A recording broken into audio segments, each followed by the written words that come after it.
yeah, you can do a little bit of data wrangling in Excel, and then just make the plot in R. You make the plot in R because R is much as ggplot2, which is a far superior plotting option to whatever Excel gives you. Like Excel, we have basically data, and there are 30 data points across 4 dates and conditions, and you get these bar plots, which don't show the data. In Excel, it's hard to do much better in Excel. I think Excel, you could make a box plot, but it would be very annoying. So to get this into R, we would have to reformat the data, and you should do all of this in R. Like, you should read in this Excel file and copy it and like format it there, but that's kind of intimidating to do if you're not so familiar. So we're just going to show you the cheater way.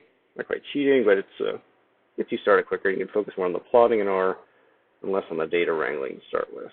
All right, so here's, and anyways, for R, generally you want all the data to be in one column instead of 4 columns. So I basically need to get all this data collapsed onto each other in one column, and I need to add for each row, I need to add a little piece of data explaining what it is. So I need to tell for each data point, I need to know what date it is, and then the genotype status. I need to add that. Yes, I don't have it here. So this is date and genotype, and this is the I measurement that we were plotting. Okay, so it's mutant. This is day 3 still. I double click, it'll autofill, and then also helpfully increment the numbers. Okay, halfway there.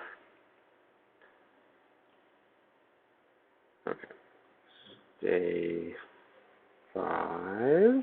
This is now a heterozygote, effectively. That's fine. This is not fine because Excel just loves to help you all over the place. Okay, last one. So this is the mutant. And I can double click on this and watch all the numbers go up, but I can fix it. Okay, so now the data is ready. And hold on, let me just close this. Let me just run a clean session. Okay, so the data is ready. I'm going to copy it into my clipboard. I'm just using Command or Control C. And now here's a little bit of magic here. So there's this data pasta library or package in R, which basically has this tribble paste function. And I'm just going to hit enter. And boom, the data is kind of semi-magically been inserted in. And it's ready to be saved as effectively a data frame for our purposes. All right. So now we can look at the data. I'm going to pipe an into head function. And then remember that I never loaded dplyr. So I'm just going to load everything, which is, I just need ggplot and dplyr, but I'm just going to load all of this stuff. Okay, so now the head. Okay, looks good. Got character vectors with the dates and genotype, and the measurement is numeric. Okay, so now we can go right to ggplot, and I don't have to worry about doing spreads and gathers and whatever to get the data massaged. Okay, so now we go to ggplot. We need to set the aesthetic, and we want the x-axis to be genotype, and the y-axis, of course, to be measurement. And if I run this, nothing will happen. Well, I mean, it did make a plot, but nothing is shown because I didn't tell it what kind of plot to make. So let's put points. Okay, so now data's appeared, but it's not split by date, so I can facet wrap, which will create 2 windows against the date. I guess here RStudio is trying to be helpful by autofilling things in. So